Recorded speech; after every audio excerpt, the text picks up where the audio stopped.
Mechanics. Relativistic mechanics में हमने आपको बताया था कि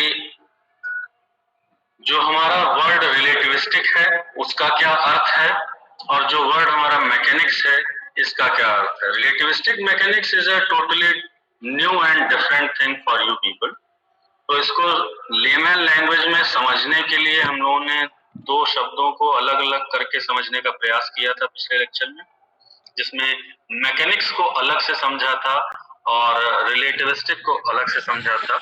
तो यहाँ पर ये रिलेटिविस्टिक मैकेनिक्स में स्पेशल थ्योरी आपकी जो रिलेटिविटी की है उस पर चर्चा चल रही थी। मैकेनिक्स में जितने लोग थे उन लोगों ने देखा था कि हम लोगों ने बात की थी कि मैकेनिक्स फिजिक्स की वो ब्रांच थी जिसमें सारे ऑब्जेक्ट्स के, पार्टिकल के, बॉडीज के मोशन या रेस्ट की एनालिसिस की जाती। कोई भी चीज चल रही है कैसे, या रुकी हुई है तो क्यों, कब तक, किस तरीके से, ये सारी एनालिसिस हम लोग बात कर रहे थे कि मैकेनिक्स ब्रांच के अंडर। और एक नटशेल में हमने आपको एक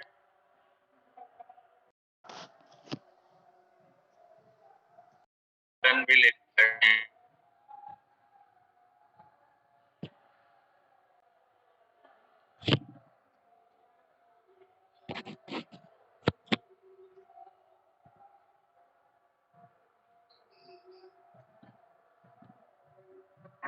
जो कॉन्सेप्ट को क्लियर करेंगे यहाँ पर। तो वही लाइन मैं आपको याद दिलाना चाहता हूँ जो पिछले लेक्चर्स में हम लोगों ने डेवलप की थी कि मैकेनिक्स का मतलब क्या था हमारे लिए। पोजीशन से हम किसी पार्टिकल, ऑब्जेक्ट या बॉडी को शुरू करें और वहां से शुरू करने के बाद हम उससे पोजीशन से उसकी वेलोसिटी बता सकते हैं, उसी वेलोसिटी से एक्सेलरेशन, उसी एक्सेलरेशन से उसके मास के साथ मल्टीप्लाई करके फोर्स, और इस फोर्स की वजह से अगर मान लीजिए कोई डिस्प्लेसमेंट हो रहा है तो हम वहां से वर्क निकाल सकते थे।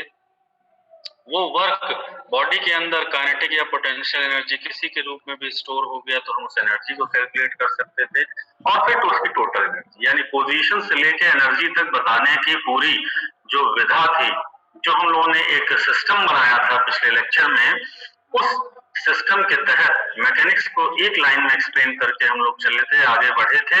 और वो लाइन क्या थी कि पोजीशन से लेके एनर्जी तक किसी पार्टिकल, ऑब्जेक्ट, बॉडी के बताने को हम लोगों ने मैकेनिक्स नाम दिया था। रिलेटिविस्टिक जो वर्ड था वो हम लोग यहाँ पर बात अभी उसकी क्लियरली तो नहीं, एक हिंट लेते हुए चलेंगे। रिलेटिविस्टिक वर्ड जो है वो रिलेटिविटी से बना हुआ यहाँ पर डिराइव्ड समझिए।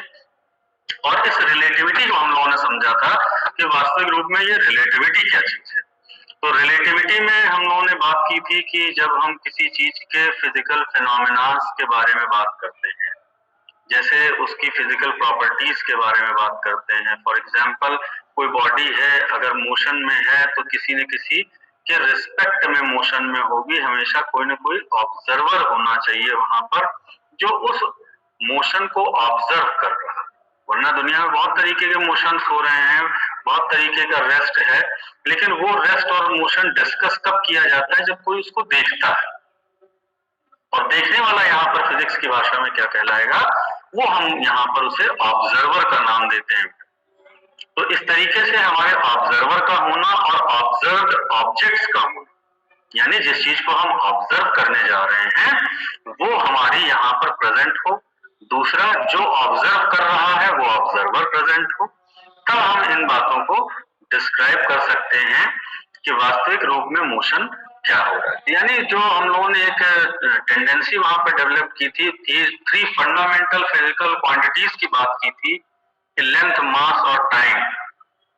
इन तीनों को एग्जाम्पल से समझा था कि ये रिलेटिव होते, कोई भी लंबाई छोटी या बड़ी नहीं होती, कोई भी मास हल्का या भारी नहीं होता, या क्वांटिटी ऑफ मैटर जो उसके अंदर कंटेंट है वो कम या ज्यादा नहीं है। कोई भी टाइम एग्जैक्ट नहीं है। जैसे इस समय अगर हम लोग बात करें तो वास्तविक रूप से इस समय 1:15 नहीं बज रहा, कहीं पर अलग अलग देशों में अलग अलग टाइम हो रहा है। यहाँ इंडिया में भी दिन है तो अमेरिका में रात हो रही होगी। तो टाइम भी जो है वो सारा कुछ आपका क्या है, सब समतुल्य है, संभावित है, और एक तरीके से हम उसको किसी न किसी चीज के पर्सपेक्टिव में बात करते हैं, किसी न किसी चीज का सहारा लेके बात करते हैं कि ये इसकी तुलना में छोटा या बड़ा है, लंबा या चौड़ा है, मोटा है या पतला है, टाइम कम है या ज्यादा है। तो लेंथ, मास, टाइम, ये सारी चीजें रिलेटिव आई थी कि एक दूसरे के सापेक्षीय होती हैं। इसी तरीके से हम लोगों ने बात की थी कि मोशन और रेस्ट भी जो होगा वो सापेक्षीय होगा। तो वहां से जो हम लोगों ने इंट्रोडक्शन उस दिन पहले और दूसरे लेक्चर में किया था, आज उसको मैंने आपके सामने एक स्लाइड के रूप में इस समय जो स्क्रीन पर दिखाई दे रही है उसको रखा हुआ है।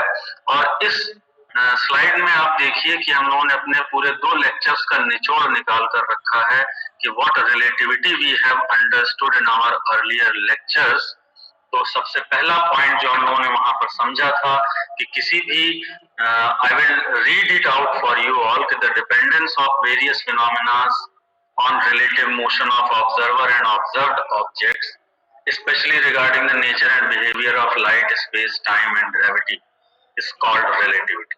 अभी तो मैं आपको बता रहा था कि ऑब्जेक्ट्स, पार्टिकल या बॉडीज के बीच में हम कैसे रिलेट करते हैं, लेकिन जो बेसिकली अगर टेक्निकल टर्म्स में हम लोग बेटा बात करें तो रिलेटिविटी ऑब्जेक्ट्स को डील करने के लिए नहीं बनी।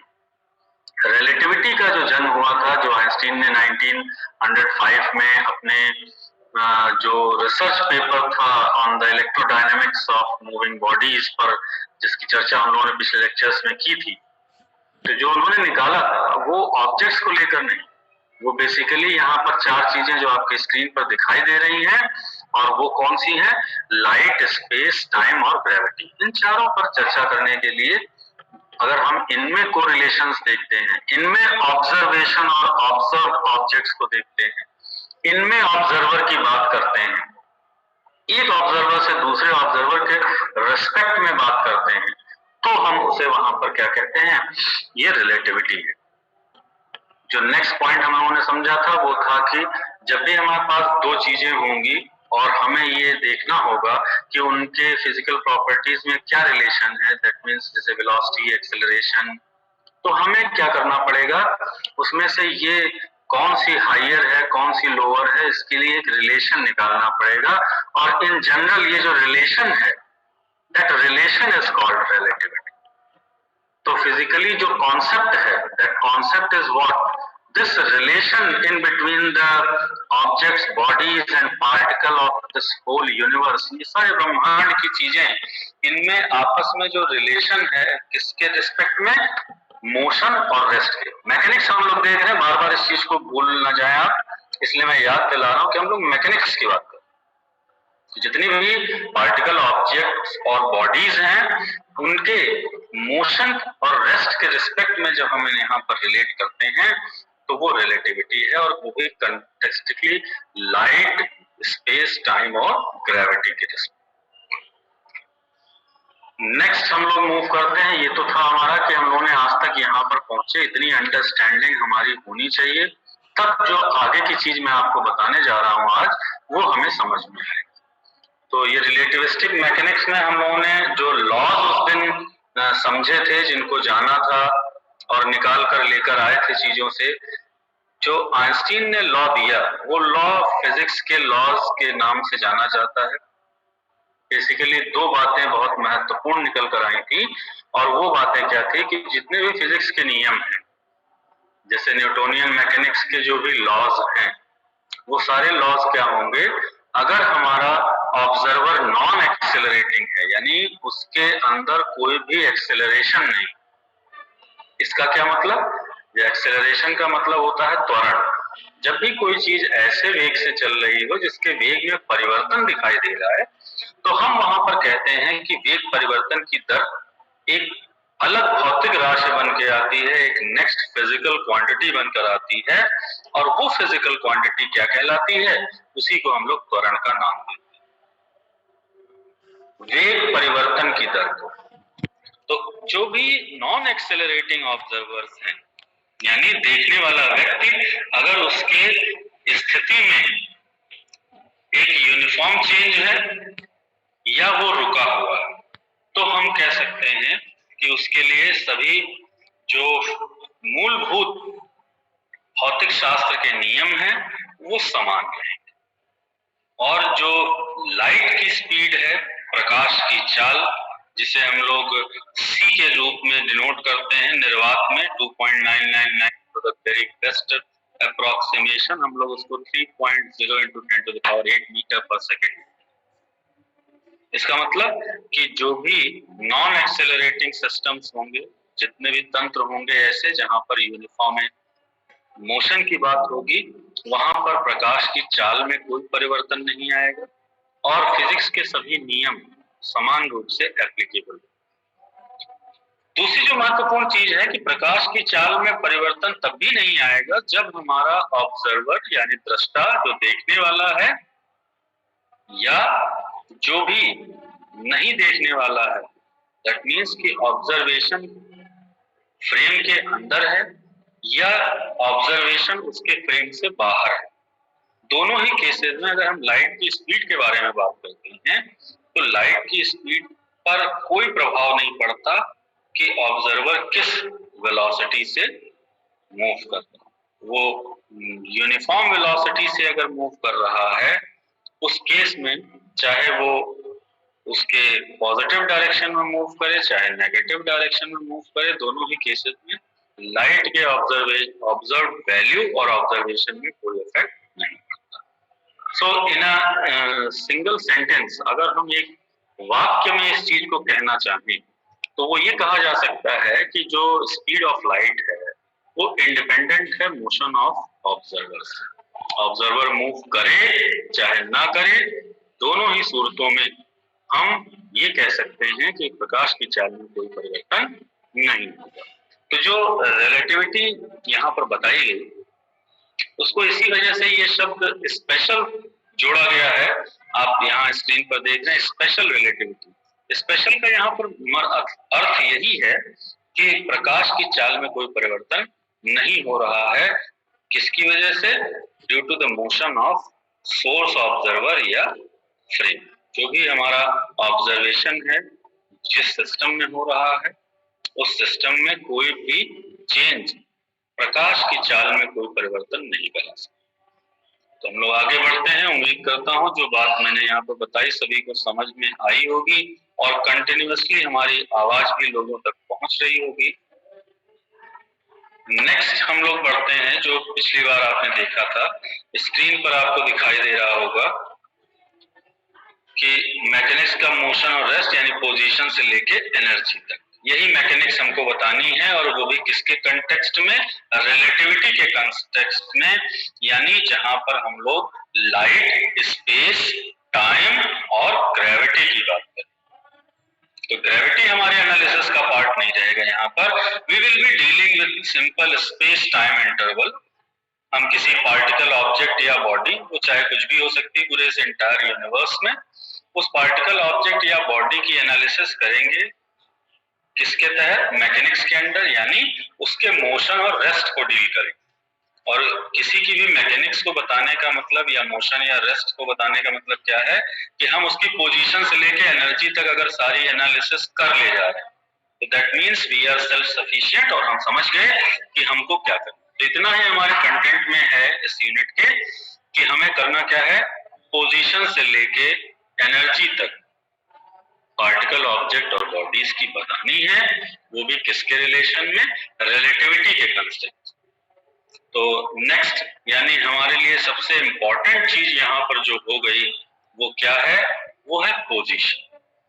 तो अब हमें पोजीशन को बताने के लिए एक तरीका देखना पड़ेगा, एक सिस्टम बनाना पड़ेगा, एक हमको बताने के लिए सेट पैटर्न डिजाइन करना पड़ेगा कि जिसकी हेल्प से हम पोजीशन को बता सकें। तो आइए नेक्स्ट स्लाइड है।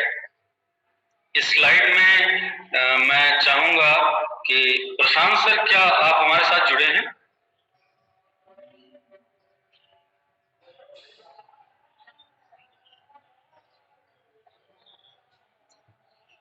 प्रशांत सर, क्या आप हमारे साथ जुड़े हैं? चलिए कोई बात नहीं। मैं चाह ये रहा था कि आप लोगों से बातचीत भी हो जाए हमारी, ताकि आप बता सकें यहाँ पर कि कैसे हम लोग पोजीशन को निकाल सकते हैं।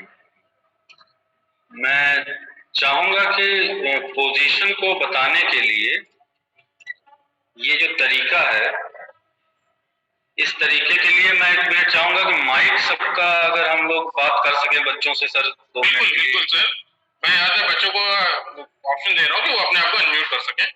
जी जी प्रशांत सर, बस 5 मिनट के लिए। Sure sure sure sir.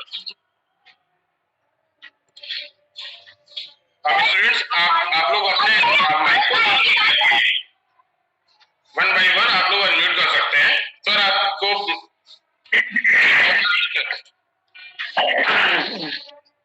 अरे भाई गला वाला बाद में साफ कर लेना भाई स्टूडेंट।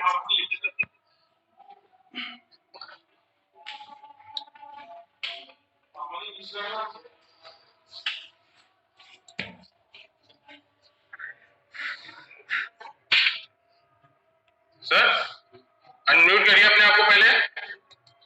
अभिषेक सर पहले अपने आप को अनम्यूट करिए।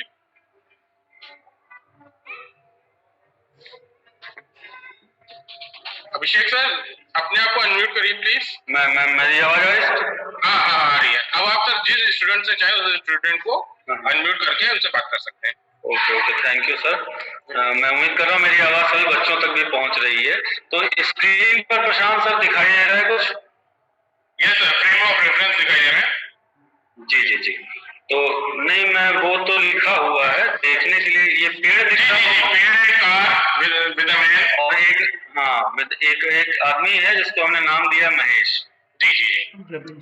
तो बच्चों आप लोगों को यहाँ पर दिखाई दे रहा है, ये कार है, एक पेड़ है और ये महेश एक आदमी। Yes sir. ठीक है, तो अब जरा मुझे बताने का प्रयास करिए कि अगर हमें इसे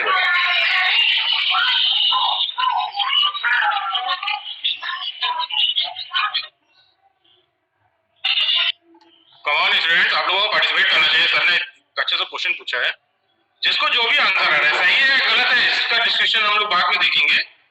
कम से कम आप इंटरेक्ट करिए, क्लास को वन वे मत बनाइए कि सर बोलते जा रहे हैं और आप सुनते जा रहे हैं। पार्टिसिपेट करिए, जिसको जो आंसर आ रहा है एक एक करके अपना बोलता जाए। अमन श्रीवास्तव। एक्चुअली मैं सर अपनी स्क्रीन पे बच्चों के नाम नहीं देख पा रहा हूँ, इस वजह से मैं बुला नहीं पा रहा। अमन श्रीवास्तव, आपके हिसाब से जो भी सर ने क्वेश्चन पूछा है आप उसका रिप्लाई कर दीजिए। 1 बाय 1 अच्छे से सबसे कराते हैं क्योंकि कम स्टूडेंट्स हैं, हम लोग कर सकते हैं। हाँ स्टूडेंट्स कम हैं तो मैं चाहूंगा एक एक करके सब बताएं। अमन, अनुपम शुक्ला,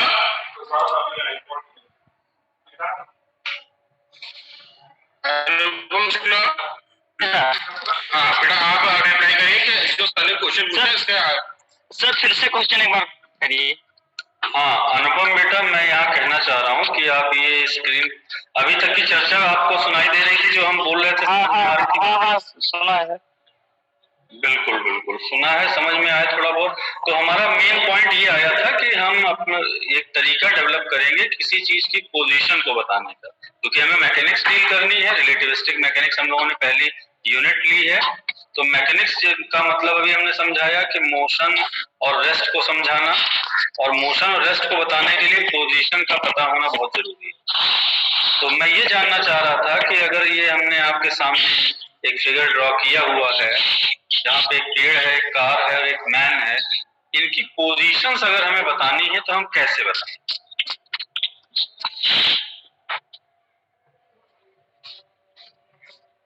पोजीशन का मतलब हो गया स्थिति, स्थिति का मतलब दूरी। हम अगर किसी चीज की स्थिति बताना चाह रहे हैं कि कौन सी चीज कहाँ स्थित है, जैसे अगर आपसे हम पूछें कि लाल किला कहाँ स्थित है, तो आप क्या बताएंगे? दिल्ली में। अमन? अनुपम जी सर। हाँ अब आप रिप्लाई करिए सर का। देखिए जितना ज्यादा आप इंटरेक्ट करेंगे क्लास में उतना ही मजेदार आपको सब्जेक्ट लगेगा, आपको भी समझ में आएगा। बिल्कुल प्रशांत सर, बहुत बहुत धन्यवाद ये बात बताने के लिए। सर एक यही कहना भी चाह रहा था। सर जो ये गाड़ी है सर, पेड़ और जो है आदमी सर इसके बीच में है। देखिए, हर चीज को अगर हम इंडिपेंडेंटली ले लें, सिर्फ पेड़ को देखें तो पेड़ की पोजीशन क्या है ये बताना हमारे लिए असंभव है। अगर हम महेश की पोजीशन को ले लें तो महेश की पोजीशन को बताना हमारे लिए असंभव है। अच्छा, ठीक इसी तरीके से अगर हम सिर्फ कार में कौन बैठा हुआ है? रमेश। अनुपम।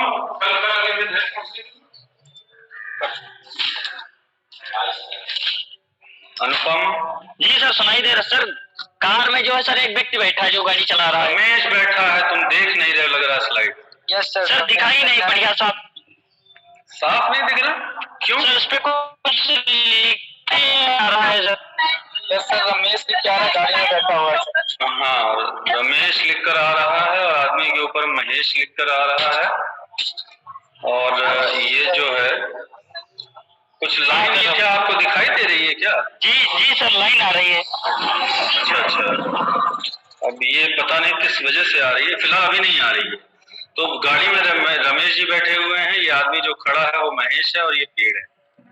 मैं कहना ये चाह रहा हूँ कि अगर हम अकेले पेड़ की बात करें तो हम इसकी पोजीशन को नहीं बता पाएंगे कि ये किस जगह पर है, या अकेले महेश की बात करें तो हम नहीं बता पाएंगे कि महेश किस जगह पर है, या अकेले हम रमेश की बात करें तो हम रमेश की भी नहीं पोजीशन बता सकते हैं कि रमेश किस जगह।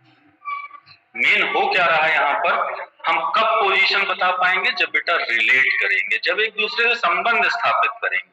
यानी अगर हमें बताना है कि रमेश कहाँ है तो हम कहेंगे कि पेड़ के आगे है और महेश के पीछे सर। हाँ, वेरी गुड, आप अच्छे बच्चे हैं। और अगर हम महेश को अपना, सभी लोग माइक ऑफ कर दें अपना, इंटरेक्शन पॉसिबल नहीं हो पा रहा मुझे लग रहा है। मैं चाह रहा था कि बच्चे खुद इंटरेक्ट करें, लेकिन सभी लोग माइक को म्यूट कर दीजिए अब। तो मैं यहाँ बताना चाह रहा था कि जब तक हम यहाँ किसी चीज का सहारा नहीं लेंगे तब तक किसी की भी पोजीशन को बताने में समर्थ नहीं होगा। ठीक इसी तरीके से महेश की पोजीशन अगर बतानी है तो हमें रमेश का या पेड़ का सहारा लेना पड़ेगा। ठीक इसी तरीके से अगर हमें रमेश की पोजीशन बतानी है तो महेश या पेड़ का सहारा लेंगे, और अगर हमें पेड़ की पोजीशन बतानी है कि पेड़ कहाँ है तो हम रमेश और महेश दोनों का किसी का भी सहारा लेकर बता सकते हैं। मान लीजिए एक पल को अगर हमारे पास महेश और पेड़ नहीं है तब हम रमेश की पोजीशन कैसे बताएंगे? तो हम कार का सहारा लेंगे कि रमेश कार के अंदर बैठा हुआ। यानी हमें यहाँ करना क्या पड़ रहा है? अपनी पोजीशन को बताने के लिए किसी न किसी चीज का सहारा लेना पड़ रहा है। जैसे हम आप अगर अपने बारे में बात करें कि हम कौन हैं तो हम क्या करेंगे? अपने नाम का सहारा लेंगे। मैं बोलूंगा कि मैं डॉक्टर अभिषेक तिवारी, तो ये डॉक्टर अभिषेक तिवारी क्या है? ये नाम है, और मैंने अपने आप को बताने के लिए क्या किया? इस नाम का सहारा लिया। ठीक इसी तरीके से अगर हम कोई ना जानता हो कि अभिषेक तिवारी नाम, तो हम क्या सहारा लेंगे कि मैं एसआर कॉलेज में हूँ। तो अपने आप को बताने के लिए हमने किस चीज का सहारा लिया? एसआर कॉलेज का। तो हम जिस चीज का भी सहारा लेकर बेटा पोजीशन को बताते हैं उसको हम लोग नाम देते हैं रेफरेंस का। ठीक है, उसे क्या नाम दिया जाता है? रेफरेंस। तो यानी पोजीशन को बताने के लिए रेफरेंस का होना बहुत जरूरी है। अब ये रेफरेंस किसी भी चीज का हो सकता है। जैसे अगर हम चेयर पर बैठे हैं तो हम अपनी पोजीशन को बताने के लिए क्या सहारा लेंगे? कोई हमसे पूछे आप कहाँ हो तो हम कह देंगे चेयर पर बैठे। फिर कोई हमसे पूछे आप कहाँ हैं तो मैं बता दूंगा इस कमरे में बैठा हूँ। तो हमने क्या किया? अपनी पोजीशन को बताने के लिए कमरे का या चेयर का सहारा लिया। तो जिस चीज का हम सहारा लेकर यहाँ पोजीशन को बताने का प्रयास कर रहे हैं उसे कहते हैं रेफरेंस। और रेफरेंस अब कैसा, यानी दुनिया में सारी चीजें रेफरेंस हो सकती हैं, इवन बस, कार, ट्रक, ट्रेन, जैसा आप यहाँ देख रहे हैं, पेड़ भी सहारा हो रहा है, आदमी भी, और हमारी कार भी है। उसके अलावा भी देखिए तो कार जिस रोड पर चल रही है वो रोड भी हमारी क्या है? एक रेफरेंस का काम हमारे लिए करेगी। यानी दुनिया की हर चीज हमारे लिए रेफरेंस हो सकती है। तो अब ये बताइए मोशन को कैसे बताया जाए? मोशन या रेस्ट को बताने के लिए अगर हम किसी भी चीज का रेफरेंस ले सकते हैं तो फिर मोशन हमारा बहुत तरीके से अलग अलग हो जाएगा। क्योंकि अगर हम धरती का सहारा लें तो इस समय बैठे हुए हैं, लेकिन अगर चंद्रमा का सहारा ले लें तो इस समय गोल गोल घूम रहे हैं। यानी हमारी स्थिति क्लियर हो ही नहीं पाएगी कि हम वास्तविक रूप से रेस्ट में हैं या वास्तविक रूप से मोशन में। तो इसी चीज को दूर करने के लिए हम लोग क्या करते हैं, एक सिस्टम बनाते हैं पोजीशन को बताने के लिए, और उस पोजीशन को बताने के लिए जो सिस्टम बनता है यहाँ पर, उस सिस्टम को कहते हैं फ्रेम। सभी लोग अपना माइक म्यूट कर दीजिए प्लीज बेटा।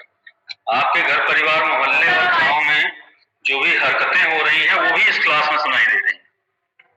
तो इस वजह से माइक आपको अनम्यूट करने के लिए इसलिए कहा गया कि एक इंटरेक्शन हो, कि वास्तविक रूप से मैं जो थिंकिंग, जो कॉन्सेप्ट आपको देने जा रहा हूँ आप तक पहुंच रहा है कि नहीं। तो अब बंद कर ले। अभी हम लोग एंड ऑफ द सेशन में अगर किसी की क्वेरी होगी तो उस क्वेरी को दूर करने के लिए हम लोग क्या करेंगे, माइक फिर से अनम्यूट करके अपने प्रश्न पूछेंगे। तो यहाँ तक की बात सबको क्लियर हो गई कि हमें किसी भी चीज की पोजीशन को बताने के लिए क्या चाहिए, रेफरेंस चाहिए। और उस रेफरेंस को अब यहाँ पर हमें क्या करना है, यूनिफॉर्म बनाना है। That means a proper set pattern किसी भी चीज की पोजीशन को बनाने के लिए, बताने के लिए, तभी हम मोशन को बता पाएंगे। कि मान लीजिए हम पोजीशन को सही सही तरीके से बताना सीख गए, तब हम बता पाएंगे कि अगर समय के साथ परिवर्तन है स्थिति के अंदर तो चीजें मोशन में है, और अगर समय के साथ कोई परिवर्तन नहीं है तो चीजें क्या है, रेस्ट पर है। यानी पोजीशन बताने के लिए जो सिस्टम हम अब यहाँ बताने जा रहे हैं वो सिस्टम क्या है, फ्रेम ऑफ रेफरेंस के नाम से जाना जाता है। आपको याद होगा क्लास 6-7 से ही शुरू हो जाता है। किसी भी चीज की पोजीशन को बताने के लिए दूरी से हम डिनोट करते हैं। जैसे फॉर एग्जाम्पल यहाँ से दिल्ली कितनी दूर है, दिल्ली की स्थिति अगर हमको बतानी है कि दिल्ली की क्या पोजीशन है, तो हम कहेंगे कि यहाँ लखनऊ में बैठे हैं, यहाँ से दिल्ली 498 किलोमीटर दूर। तो ये हमने क्या किया, सिर्फ एक सड़क के अलोंग नाप दिया डिस्टेंस को। तो ये इस तरीके से सड़क पे जो भी मोशन होते हैं आप लोगों ने सुना भी होगा, उन्हें रेक्टिलिनियर या स्ट्रेट लाइन मोशन कहा जाता है, जिसमें वन डायमेंशनली आप देख रहे हैं कि इस डिस्टेंस को मेजर करने के लिए हम सिर्फ एक्स एक्सिस का सहारा ले रहे हैं। ऐसे ही आप लोगों ने कोऑर्डिनेट ज्योमेट्री पढ़ी होगी, निर्देशांक ज्यामिति हिंदी में जिसे कहते हैं। तो निर्देशांक ज्यामिति में आपने देखा होगा कि किसी भी पॉइंट की पोजीशन को बताने के लिए हम लोग क्या करते थे, दो एक्सिसेस मानते थे, एक एक्स एक्सिस और एक वाई एक्सिस, और उस एक्स और वाई के टर्म्स में पी बिंदुओं को निरूपित करते थे। पी को कैसे डिनोट किया जाता था, एक्स कॉमा वाई से। इसी तरीके से जब हम 2 डायमेंशन यानी प्लेनर मोशन से आगे बढ़ते हैं, जब हम स्पेस में बात करते हैं यानी 3 डायमेंशन में मोशन की बात करते हैं, 3D मोशन की बात करते हैं, तो वहां पर बेटा हमें क्या होता है, एक तीसरी एक्सिस लेनी पड़ती है, और उस तीसरी एक्सिस को हम लोग नाम देते हैं जेड एक्सिस। तो आज तक आप लोगों ने 3 डायमेंशनल किसी पॉइंट की प्लॉटिंग अगर की है तो आप उसमें क्या लेते थे, एक्स एक्सिस, वाई एक्सिस और जेड एक्सिस। तीनों एक्सिस से आप गवर्न कर देते थे, तो वो प्रॉपर उसका क्या बन जाता था, स्पेस। स्पेस मतलब position. X comma Y comma Z, इससे जब हम किसी पार्टिकल की पोजीशन को डिनोट करते हैं तो ये जो पोजीशन है इसको टेक्निकल या फिजिक्स की भाषा में क्या कहते हैं, स्पेस कहते हैं। अब हमको एक दिक्कत और आ रही है, और वो दिक्कत क्या है, वो दिक्कत ये है कि जब हम ये एक्स वाई जेड के पदों में किसी की पोजीशन को देख रहे हैं, जैसे मान लीजिए यहाँ पर हमने ये फिगर दिखाया, इस फिगर में आप देखिए कि एक्स एक्सिस बनाई है, वाई एक्सिस बनाई है, और अगर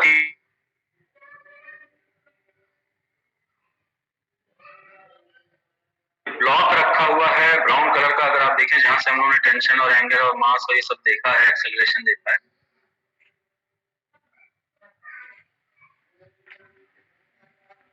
एक्सिस से इसकी दूरी को हम देख लें कि कितनी दूर है, वाई एक्सिस से इसकी कितनी दूरी है ये देख लें, और इसी तरीके से जेड एक्सिस से अगर इसकी दूरी देख लें तो जो इसका कोऑर्डिनेट बनेगा, जो पॉइंट बनेगा, वो पॉइंट कैसा होगा, उसको हम डिनोट कर सकते हैं एक्स वाई और जेड से। लेकिन ये सिर्फ और सिर्फ हमें उसकी लोकेशन को बताएगा, पोजीशन को बताएगा। अब वो मोशन में है या नहीं है, इस चीज के लिए यहाँ पर एक सिस्टम हम और डेवलप कर लेंगे, और वो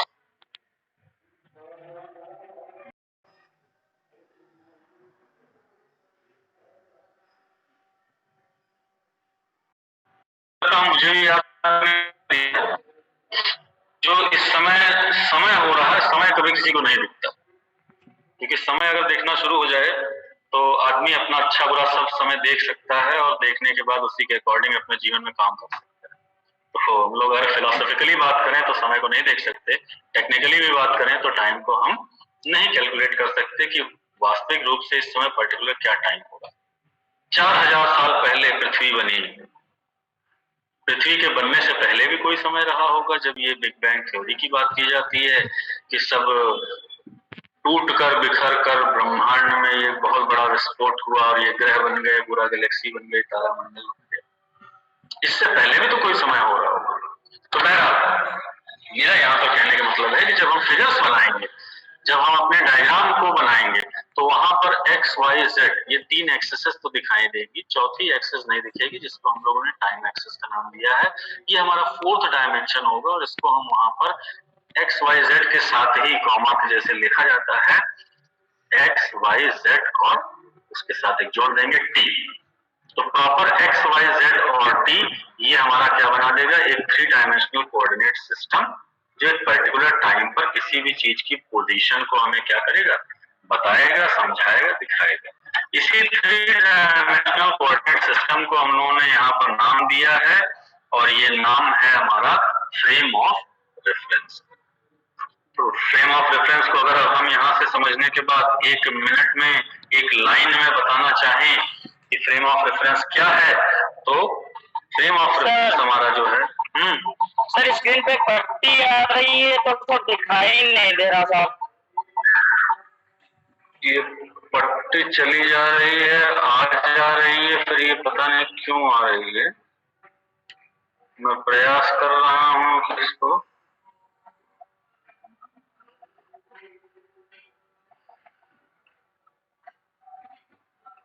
इस पट्टी की बात कर रहे हैं क्या आप लोग, ये जो दिखाई दे रही है? Yes sir. Yes sir. ये बेटा अभी मैं एक बार फिर से इसको हटाकर और फिर शेयर करूं। मैं स्लाइड 2 मिनट के लिए हटा रहा हूं, आप लोग जुड़े रहिए, और फिर से हम शेयर करते हैं। हो सकता है किसी वजह से ये पट्टी आ रही है।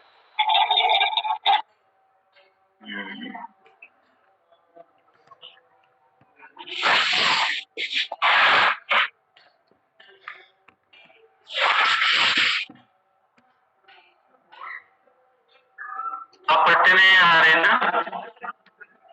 नहीं सर। चलिए सभी लोग माइक बंद रखेंगे अपना। तो यहाँ पर मैं बात कर रहा था बेटा, देखिए ये जो फिगर में, और इस फिगर में आपने देखा इस ब्लॉक की हम पोजीशन की बात, अब आपको क्लियरली दिखाई दे रहा होगा ये जो सर्किल किया है ब्लॉक। Yes sir. तो इस ब्लॉक की पोजीशन कैसे बता सकते हैं कि ये केंद्र जो ये 0,0 है, इस 0 0 से पोजीशन हमारी ब्लॉक की क्या हो, इसको मूल बिंदु या ओरिजिन कहते हैं। और ये कैसे बताया जाता है, एक पोजीशन वेक्टर आर, अगर हम लोग, आपको याद हो, आपने हाई स्कूल इंटर में पढ़ा है,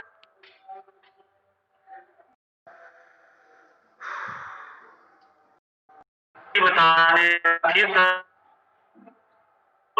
को कैसे डिनोट करेंगे, एक्स कॉमा वाई से, ठीक है। इसी में मैं कह रहा था कि अगर एक तीसरी एक्सिस भी जोड़ेंगे, जब ये स्पेस में जाएंगे तो जेड एक्सिस भी हमारे सामने आ जाएगी। तो ये निर्देशांक एक्स कॉमा वाई कॉमा, अब जेड से देखना पड़ेगा इसको, ये तीसरा एक्सिस। फिर हमने कहा चौथी एक्सिस हम इसमें और क्या ऐड करना चाह रहे हैं, एक इसके साथ ऐड कर देंगे समय टी। तो ये जो टी जोड़ दिया हमने, इससे क्या होगा कि अब हमारा एक्स वाई जेड क्या बताएगा, पोजीशन, और टी क्या बताएगा, समय। यानी ये जो पोजीशन है हमारी वो किस टाइम पर है। तो अगर हम देखें कि 2 सेकंड पर ये पोजीशन है, चौथे सेकंड पर कोई और पोजीशन हो गई, तो पोजीशन में चेंज मिल रहा है समय के साथ, तो ये बॉडी मूव कर रही है।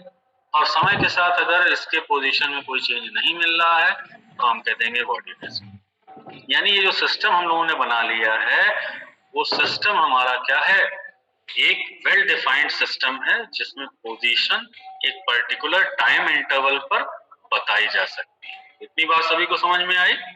इसी सिस्टम को, इसी पैटर्न को हम लोगों ने नाम क्या दिया है, फ्रेम ऑफ रेफरेंस का। ठीक है, तो फ्रेम ऑफ रेफरेंस क्या है, एक हमारा ऐसा सिस्टम है जो पार्टिकल, ऑब्जेक्ट या बॉडी की पोजीशन को बताता है किसी पर्टिकुलर टाइम इंस्टेंट। अब अगर हम लोग कोऑर्डिनेट सिस्टम को देखें तो ये 3 डायमेंशनल कोऑर्डिनेट सिस्टम है। इसमें एक और चीज जुड़ी हुई है जिसको कहते हैं टाइम एक्सिस। तो इसको हम लोग 3 डायमेंशनल कोऑर्डिनेट सिस्टम ना कह के बल्कि स्पेस टाइम इंटरवल के नाम से। कितनी बात उम्मीद है सभी लोगों को समझ में आई होगी।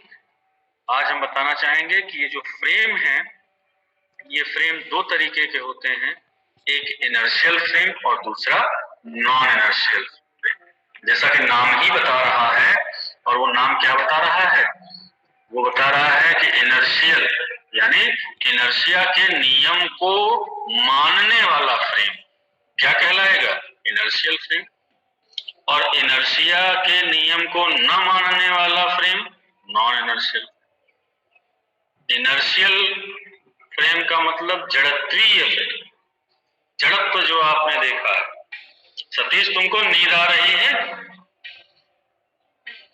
जौहाई ले रहे हो तुम क्लास में। स्टूडेंट्स प्लीज अटेंटिव होके बैठिए ताकि आपको भी सुनने और समझने में मदद मिले। ऐसा नहीं है कि केवल सर बोलते रहेंगे, जब एग्जाम मिशन होगा तो वहां पे आपको लिखना है। कोई चीज सीखेंगे नहीं तो फिर आप एग्जाम में कैसे क्वालिफाई करेंगे। अब आप लोग भी बड़ी क्लास में आ गए, प्लीज इस तरीके की हरकत मत कीजिए। सर आप कंटिन्यू करिए प्लीज। जी सर, थैंक यू सर। तो सतीश मैं बता रहा हूँ कि आप लोग अपना वीडियो जरूर ऑन रखिए, क्योंकि कुछ लोग वीडियो बंद करके अपना लेट जाते हैं। पूरे साल भर हम बोलेंगे, लेकिन ये साल भर का हमारा बोलना किस लिए है कि आप 3 घंटे बैठ के उस एग्जाम में अपने पेन से कुछ बोले कॉपी पर, जिससे रिजल्ट। मैं पूरे साल बोल लूंगा, लेकिन अपने आप को इस हिसाब से तैयार करिए आप कि 3 घंटे का वो जो एग्जाम होगा, जहां ना मैं हूंगा ना कोई किताब होगी, सिर्फ एक आपको एग्जाम आंसर शीट मिलेगी और एक पेन होगा जिससे आप लिखेंगे। तो बी अटेंटिव और चीजों को समझने का प्रयास करें। बहुत हम लोग रिसोर्सेस को जुटाकर आपके लिए ये ऑनलाइन क्लासेस अरेंज किए हैं। तरह तरह की चीजें इसमें रोज कर रहे हैं ताकि आपको और अच्छा लगे, इंटरेस्टिंग लगे, चीजें समझ में आए। ये चीजें किताब में एक लाइन में लिखी है और जिंदगी बीत जाती है, समझने में बिल्कुल नहीं आता। लेकिन जब कोई समझा देता है तो ये हमारा क्या होता है, तुरंत समझ में आ जाता है और हम आगे बढ़ जाते हैं। तो मैं बता रहा था कि इनर्शियल फ्रेम का मतलब हुआ कि जो इनर्शिया के लॉ को फॉलो करें फ्रेम, उन्हें हम इनर्शियल कहेंगे, और जो इनर्शिया के लॉ को फॉलो ना करें उन्हें नॉन इनर्शियल। तो इनर्शिया का लॉ है क्या, सभी लोगों को मालूम है, क्लास 8-9 से ही शुरू हो जाता है कि अगर कोई बॉडी अपने स्टेट ऑफ रेस्ट में है तो वो उसी में बने रहने का प्रयास करती है, वो हमेशा उसी में बनी रहती है। कब तक, जब तक बाहर कोई उसके ऊपर से बल ना ले। तो इनर्शिया का लॉ सिंपल इतना सा ही है कि everybody in the universe tries to be in state of rest और ऑफ मोशन। अगर मूव कर रही है तो मूव करते रहना चाहती है, और अगर चल रही है तो चलते रहना चाहती है। जैसे आप सोते रहना चाहते हैं, ठीक उसी तरीके से क्या होता है, बॉडीज के अंदर टेंडेंसी होती है कि अपनी पोजीशन में, अपनी स्थिति में, अपने स्टेट में कोई चेंज ना हो। जैसे हम चेंज करने का प्रयास करते हैं तो वो तुरंत उसका क्या होता है, रिएक्शन।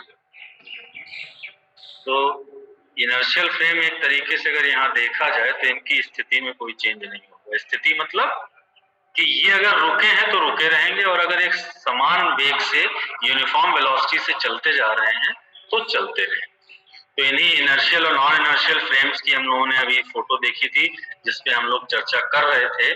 और इस चर्चा में आपने देखा था, यहाँ पर देखिए बाईं तरफ एक इनर्शियल फ्रेम बनाया हमने और दाईं तरफ बना हुआ है स्क्रीन पर नॉन इनर्शियल फ्रेम।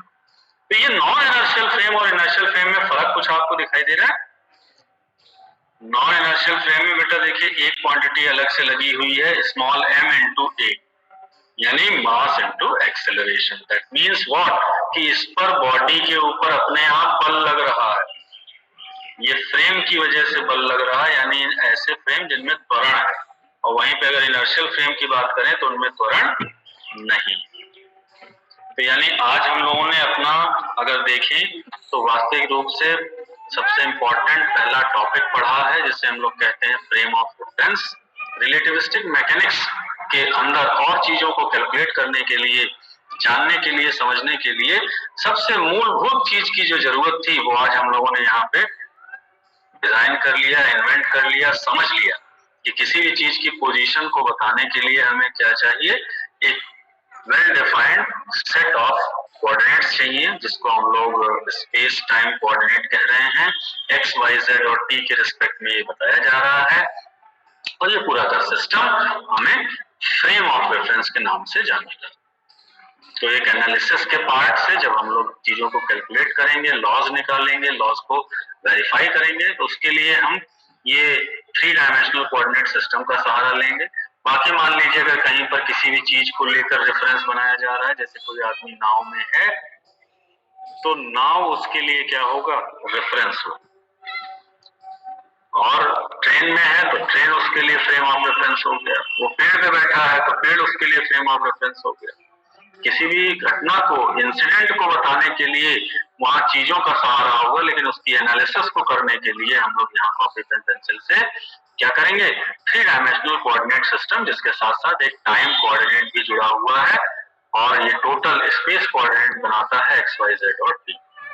तो फ्रेम ऑफ रेफरेंस की हेल्प से हम पोजीशन बता सकते हैं किसी भी चीज की। आज आपने वो तरीका सीख लिया है, अब इसी तरीके का हम सहारा लेकर आगे पूरी मैकेनिक्स बताएंगे, क्योंकि अगर पोजीशन हमें पता चल गई तो हम वेलोसिटी निकाल लेंगे, वेलोसिटी पता चल गया तो एक्सेलरेशन निकाल लेंगे, एक्सेलरेशन पता चल गया तो हम क्या कर लेंगे, एम से जैसे यहाँ स्क्रीन पे मल्टीप्लाइड है यानी फोर्स निकाल लेंगे, और इस फोर्स से वर्क, वर्क से एनर्जी।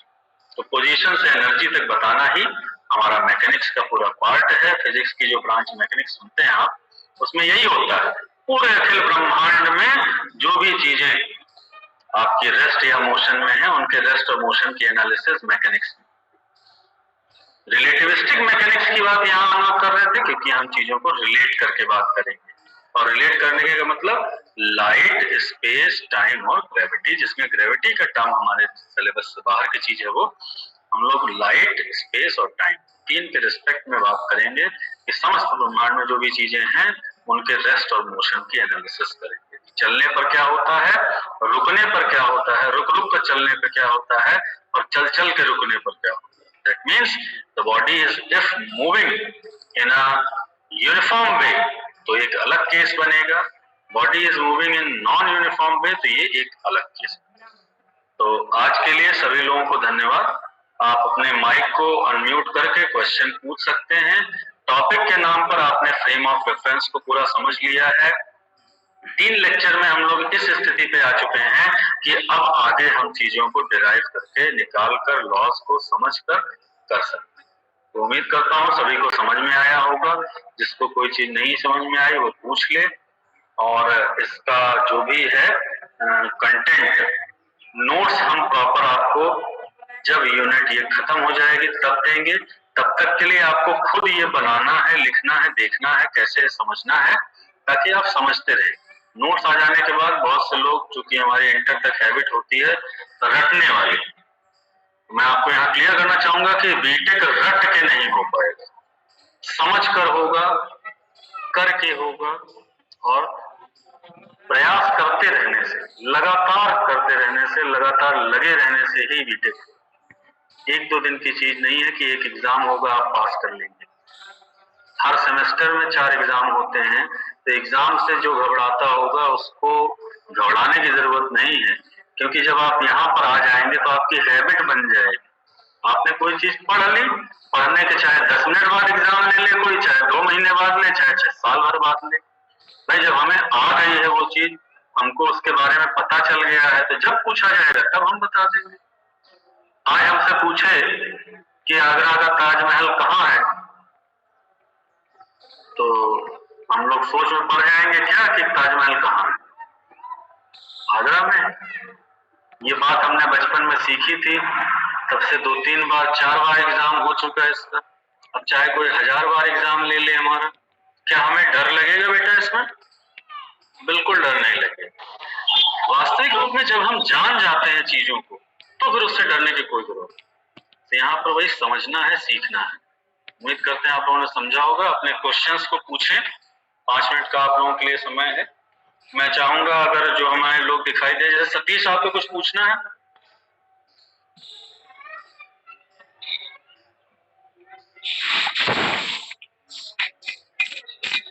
सर ये एमजी का मतलब क्या है? एमजी का मतलब तो वेट है, भार है। ये पेन यहाँ पे हमने दिखाने का प्रयास किया है, एक बॉल है, पेंडुलम है ना, ये वास्तव में पेंडुलम ऊपर से बना हुआ, और ये जो बॉब है, बॉब उसका भार है, जो मास इनटू ग्रेविटी एमजी है। ये भार हो गया, भार नीचे की तरफ इसका एक्ट करता है। चलिए राहुल, आपको कुछ पूछना है बेटा?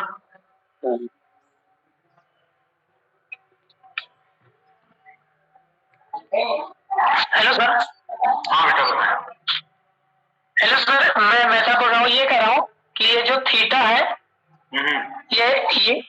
यही एक्सेलरेशन है। यहाँ पे बहुत बेटा तुम बहुत आगे चले गए। हम तुम्हें थीटा दिखाने नहीं चाह रहे थे, हम तो तुम्हें ये दिखा रहे हैं कि किसी भी चीज की पोजीशन को कैसे बताना है। तुमने प्रश्न किया है तो मैं तुम्हें बता रहा हूँ। ये बॉब की पोजीशन है, वो वास्तविक रूप से अपने मीन पोजीशन से कितना डिस्प्लेस हुआ है, उस डिस्प्लेसमेंट को अगर हम लोग एंगल्स के टर्म्स में देखें, जिसको फिजिक्स में एंगुलर डिस्प्लेसमेंट कहा जाता है, सुनो मेरी बात, तो वो एंगुलर डिस्प्लेसमेंट यहाँ पर थीटा से डिनोट किया गया है। इसी थीटा का अगर रेट निकाल लें हम, कि rate of change of this angular displacement, तो ये हमें एंगुलर एक्सेलरेशन दे देगा। और अगर लीनियर डिस्टेंस देख लेंगे तो ये लीनियर एक्सेलरेशन दे देगा। अभी वहां पे जाना नहीं, अभी तो हमें सिर्फ पोजीशन बताना आ जाए बस। और आपको मैं बता दूं, ये अगर आपको आ गया तो समझ लीजिए फिजिक्स के पेपर में जो एग्जाम होगा वो 100 नंबर का बेटा होता है, उसमें 100 नंबर में से आपको 10 नंबर मिल जाए। 10 नंबर का सवाल इसी फ्रेम ऑफ रेफरेंस पर आता है, 10 मार्क्स। न्यूमेरिकल आएगा, इसकी परिभाषा पूछी जाएगी, इसका चित्र पूछा जाएगा, इसके बारे में पूछा जाएगा कि कौन सी चीज इनर्शियल फ्रेम हो सकती है, कौन सी नॉन इनर्शियल। अभी हम लोग अगले लेक्चर में इस पे डिटेल में एनालिसिस करेंगे। आज तो हमने ये जाना कि फ्रेम क्या है, कितने तरीके का होता है। अब अगले लेक्चर में हम बात करेंगे कि ये जो अलग अलग तरीके के फ्रेम हैं, इनमें क्या होता है। ठीक है जी। और बेटा कोई क्वेश्चन पूछना चाहता है? प्रेरणा गुप्ता हम लोगों से जुड़ी हैं। एक्चुअली में सर इनके साथ केस हो गया था कि ब्रांच ये है, इनकी सिविल है, तो सिविल को शॉर्ट में सीई बोलते हैं जी जी। और जो इनके पास जो लिंक आ रहा था वो सीएस का चला गया था। तो मे बी इनका लास्ट लेक्चर मिस हो गया होगा। लास्ट लेक्चर आपने अटेंड किया था? No sir. हाँ, इनका ऐसा इसी चक्कर में छूट गया था। तो ये आज हम लोगों का फर्स्ट टाइम जुड़ी है सिविल, अपनी एक्चुअल ब्रांच सिविल में। अच्छा अच्छा। कोई क्वेरी है और प्रेरणा आप पूछ सकते हैं। सर जो आपने फर्स्ट टेस्ट बताया इंट्रोडक्शन और सर वो समझ में नहीं आया। क्या प्रेरणा आप आज पहली बार जुड़ी है? Yes sir. अरे बेटा तो इसके पहले हम 2 लेक्चर ले चुके हैं। 2 लेक्चर का मतलब 2 घंटे और पढ़ा चुके हैं।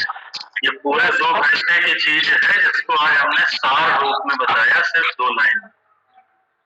ठीक है, उसकी चिंता आप बिल्कुल ना करें। वो एक अंडरस्टैंडिंग के लिए था कि जैसे आप अभी तक इंटर में फिजिक्स पढ़ कर आ रहे हैं, समझ कर आ रहे हैं, वो सारी चीजें हमारे लिए क्या है, एक अलग पर्सपेक्टिव में जाती हैं। अब जब बीटेक में आप फिजिक्स पढ़ेंगे तो थोड़ा सा होराइजन चेंज होगा। आपको नॉर्मल फिजिक्स से थोड़ा सा अप्लाइड फिजिक्स पर आना है कि फिजिक्स की जो लेटेस्ट इन्वेंशन, डिस्कवरीज या मॉडर्न कॉन्सेप्ट्स जो चल रहे हैं उनके बारे में हम लोग बात करेंगे। ये जो रिलेटिविस्टिक मैकेनिक्स हमने उठाया है ये टोटली डिफरेंट चीज है और फिजिक्स की सबसे इम्पोर्टेंट और सबसे अच्छा, इससे आपको ये पूरी यूनिट जब आप पढ़ लेंगे तो आपको इतना अंदाजा हो जाएगा कि आपकी यूनिवर्स में एग्जिस्टेंस क्या है। ठीक है, ये दिमाग को खोल देगा, इसीलिए बहुत इंटरेस्टिंग टॉपिक है। तो हमने थोड़ा इन चीजों को लिया है और इसको समझते रहिए। हम हर लेक्चर में रिपीट करेंगे, थोड़ा बहुत इंट्रोडक्शन जो भी दिया था उसको समझाते रहेंगे, क्योंकि आपकी ब्रांच में 120 बच्चे हैं और अगर हम अभी यहाँ पर देखें तो जितने लोगों का एडमिशन हो गया है वो सारे लोग रिपोर्ट नहीं किए। ऐसे ही आप ही की तरह से कभी कोई इस ब्रांच में जुड़ जा रहा है तो कभी कोई दूसरी ब्रांच में जुड़ जा रहा है। कभी सिलेबस को भी बहुत तेज हम नहीं खींच रहे हैं, क्योंकि तेजी करने से हमें कोई फायदा नहीं है। हम पूरी दुनिया भर का ज्ञान पढ़ डालें और हमें आए कुछ ना, इससे तो अच्छा है कि हम एक किताब पढ़ें और पूरी किताब हमें आती है। ठीक है, तो बिल्कुल घबराने की जरूरत नहीं है। वो हमने जो बताया था वो सारांश था बेटा, वो 2 घंटे। तो और लेक्चर आप अटेंड करते रहिए, आपको कोई दिक्कत नहीं है।